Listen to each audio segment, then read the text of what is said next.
hell you gonna wear this and sell poison to our people? You ain't shit. Get him! Check it out.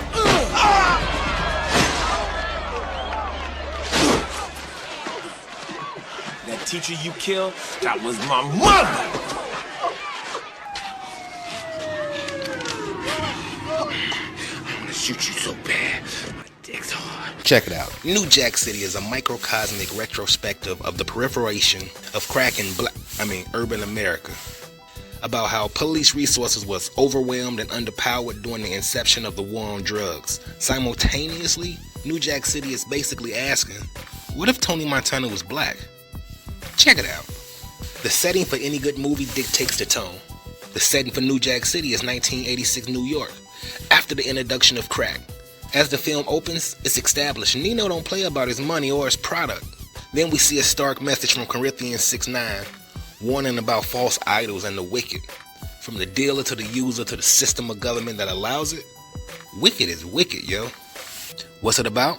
At the time, New Jack City was a modern-day crime drama about a crime lord's rise to power and the two unorthodox New York detectives' attempts to bring down this crack kingpin. Are you kidding me? In it, we're motivated as we witness the fascinating progression of Nino Brown, a ruthless, fictionalized Gordan Gecko type of entrepreneur, create an empire with his crew, the Cash Money Brothers. They get into the crack business making $1 million a week. Too bad it was all illegal, or should I say despite it was all illegal. Desperate to make an impact and to stop Nino, the NYPD detectives get a dope fiend to snitch and infiltrate Nino's team. But this attempt fails miserably. New Jack City projects the impact of a New Jack type of drug that required a New Jack type of response. Check it out. Scotty Appleton is a New Jack cop, out to bust Nino for what he did to the community and for murdering his mother as part of a gang initiation. On a sad note, roles like this typecast Ice-T's presence as a cop. Nick Peretti is Scotty's new partner, a former addict himself. His purpose was to serve as someone outside the urban community could relate to, white people. He usually just says what the average white guy is thinking.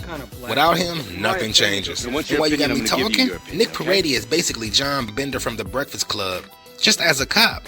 Lieutenant Stone of the NYPD is who recruited Scotty and Nick while they was both serving suspensions to form a task force to take down the CMB, Cash Money Brothers, permanently.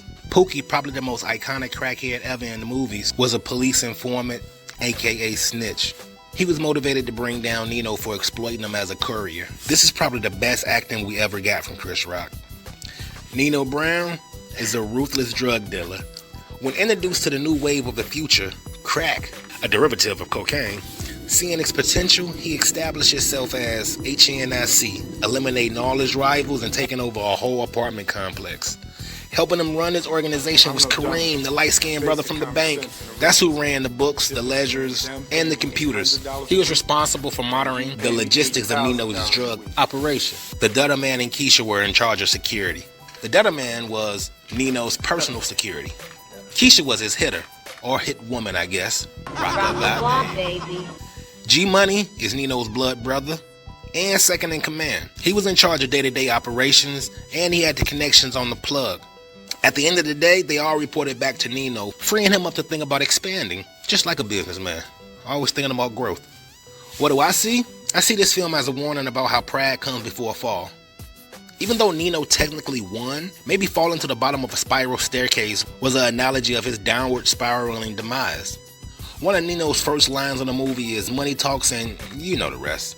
Nothing made this point ever more clear than him getting a slap on the wrist as he leaves the courtroom for all the crimes he committed. And it leaves you to wonder if what he says is true. Like, is the American way to make money off the poor? I mean, is it a fair comparison Nino's girlfriend makes to Joseph Kennedy, father of JFK? Who in real life profited well off illegal alcohol sales during the gangster control prohibition. Is it a fair comparison? I mean, Joseph Kennedy sold illegal alcohol. Nino sold illegal drugs. Let's be objective. Nino was a brilliant businessman. The Carter was ahead of his time in many ways. I'm just saying. Nino's innovative crack den probably inspired the need for safe injection sites.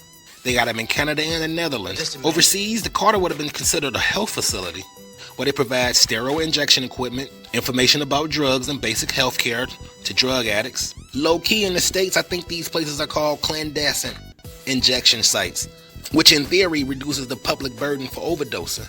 I'll admit it.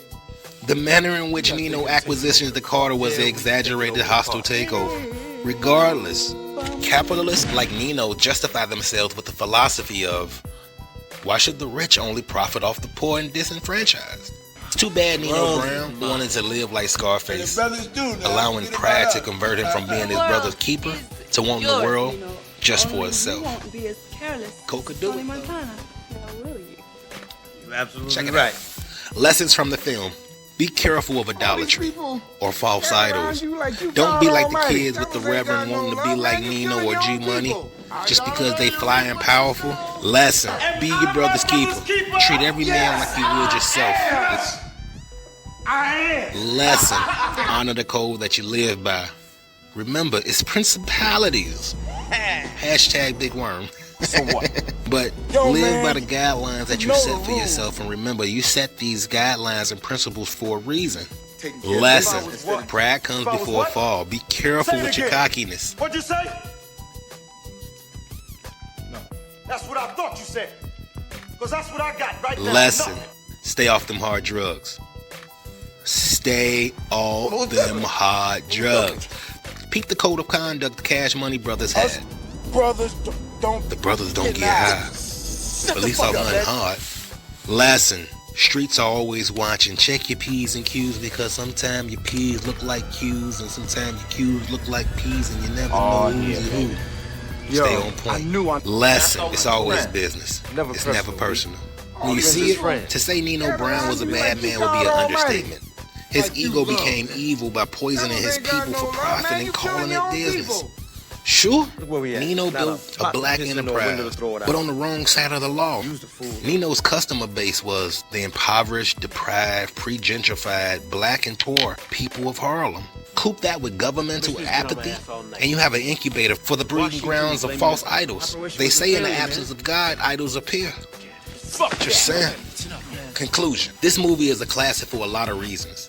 We wouldn't have gotten a movie like In Too Deep, Deep Cover, or Brooklyn Finest without New Jack City. Without a doubt, this movie is what it is because of Nino Brown, a heartless capitalist trapped in a system of free enterprise by a government that hesitates to tax or regulate what its citizens want. In this case, it was crack cocaine. With New Jack City, we finally saw our first cinematic glimpse of the crack epidemic, all while America was busy with Operation Desert Storm.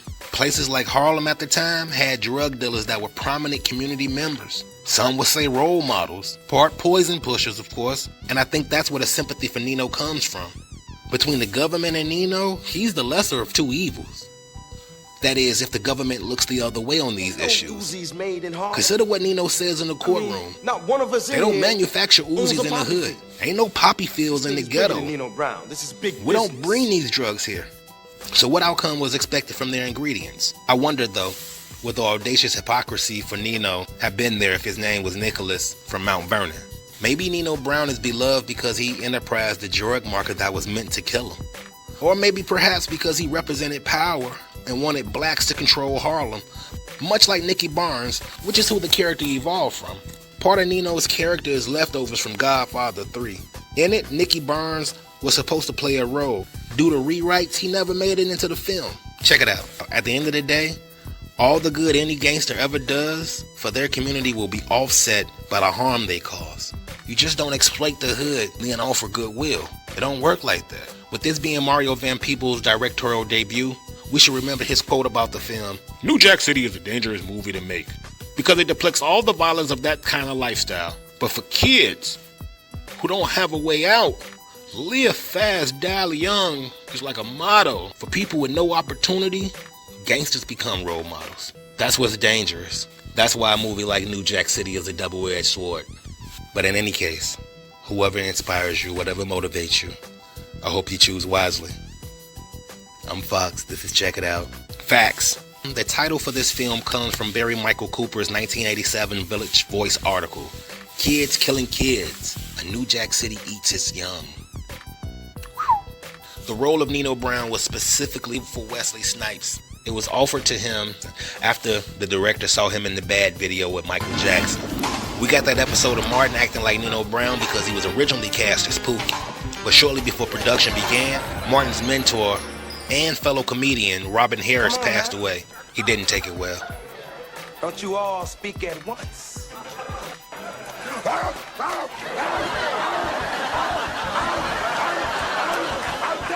Sick! Damn! Nobody know nothing? Come on now, everybody knows. Hold it. Now come on now. Don't anybody know? Don't nobody know nothing? Huh? What up with this? Somebody got to know something going on. See what I'm saying? Down! That right, G-Money?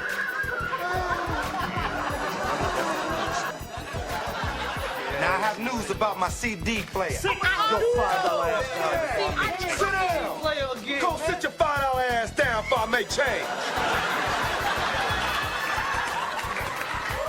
They're working on a prequel that focuses on Brown's upbringing in Harlem and what led him down the path that he takes in the film. I'm looking forward to it. The name of it is Am I My Brother's Keeper? BMC, Barry Michael Cooper. Reverse that and you get CMB, Cash Money Brothers. That's the director and the writer of the movie. Nothing much to it, right? Vivica A. Fox auditioned for both Selena and Keisha. She killed both auditions. It was just that she was on a soap opera called Generations. Scotty let that old man shoot Nino. He even gave that old man back his gun after the first time he tried to shoot Nino with the Reverend. The old man that shot Nino did it because Nino was acting like a false god. If you God, let's see if you can stop bullets, I guess. New Jack City opens with Nino Brown dropping a man from a bridge, then a pan to a building with Corinthians 6:9 painted on the side. That verse is again recited at Pookie's funeral. Nino's girlfriend, Selena, and the educated brother from the bank, light-skinned dude. I was wondering, was Nino snitching on him payback for Selena snitching on Nino? I know, right? That's right, the educated brother from the bank. He's the real head of the Uniqua CMB. either jinxed or foreshadowed Nino's demise, stating, "You won't be as careless as Tony Montana." That's my little thought voice. Damn lady in red. Questions. Was it the hubris of the NYPD that got Pookie killed? Should you give people what they want regardless of legality? Has there been any other drug sponsored by the United States government as much as crack? I mean, it was hyped by our POTUS, Ronnie Reagan, and offered to us in reverse psychology by his wife. Do you think men from the hood should act against local drug dealers the way the old man did when he confronted Nino?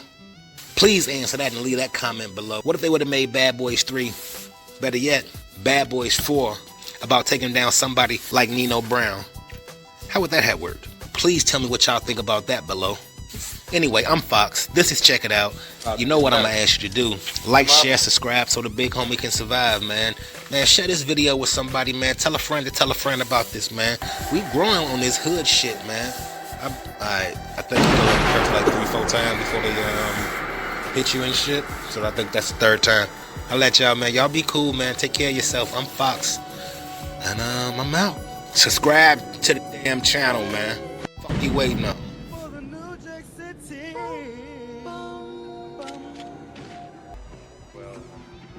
This is over with.